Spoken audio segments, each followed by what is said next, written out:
Και επιμένει η ΑΕΚ με τον Μπάγιτς στην περιοχή που θέλει χώρο, τον βρίσκει, δοκάρει, δεύτερη ευκαιρία στο σούτ του Αμίν, το σώζει ο Παναγιώτου. Πάνω που λέγαμε ότι στα πρώτα 10 λεπτά δεν μας έδωσε το παιχνίδι κάτι, εδώ με τον Μπάγιτς, το σούτ του στο δοκάρι, η μπάλα επανέρχεται, ήταν εκεί ο Αμίν, θα το δούμε και εδώ καλύτερα, που δοκιμάζει με τη μία. Μπενζού γρήγορα της ΑΕΚ, Αμίν πάει για το σούτ, το κάνει έξω. Νέα καλή στιγμή για την ΑΕΚ, ένα δίλεπτο έτσι γεμάτο για τους γηπεδούχους. Ίδια η εικόνα του παιχνιδιού από το ξεκίνημα. Και πάμε σε λίγο για το πρώτο ημίωρο. Μπάγιτς στην περιοχή, γυρίζει, θέλει, βρίσκει το χώρο και σκοράρει.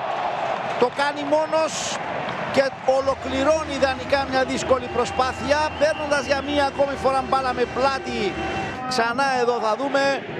Δείτε, πλάτη, γυρίζει, προσποιείται, μία, δύο, ελευθερώνεται. Αυτή τη φορά την δεύτερη παραβίαση της εστίας του. Προσωπικό. Απομακρύνθηκε η μπάλα, Ροπέρς την ελέγχει. Και την κατάλληλη στιγμή έδωσε για τον Αμίν που έχει χώρο αρκετό ελεύθερο. Μπήκε στην περιοχή, ψάχνει και τελειώνει μόνο στην φάση, αλλά το σούτ του είναι άστοχο. Ήμερη κάνει λάθος, Αμίν, Μπάγιτς θέλουν να παίξουν γρήγορα, πάσαν μπροστά για τον Πόνς.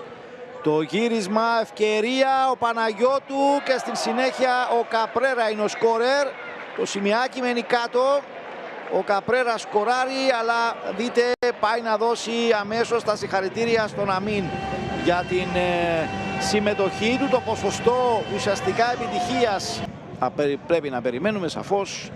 Νομίζω η εκτίμηση αυτή τη φορά είναι λίγο διαφορετική ως προς το αν είναι μπροστά ή πίσω ο Καπρέρα.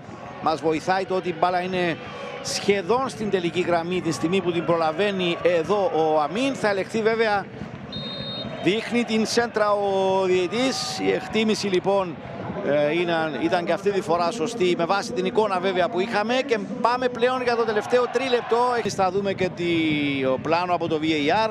Κέρδισε ο Πόνς, πάσα για τον Αμίν στην περιοχή, ευκαιρία, θα γίνει τώρα το 4-0. Με ένα ακόμη σκόρερ απόψε για την ΑΕΚ. Γιούσεφ Αμίν σκοράρει και αυτός. Εδώ Πόνς, η πάσα για τον Γιούσεφ Αμίν. Προσποιήσει στην περιοχή.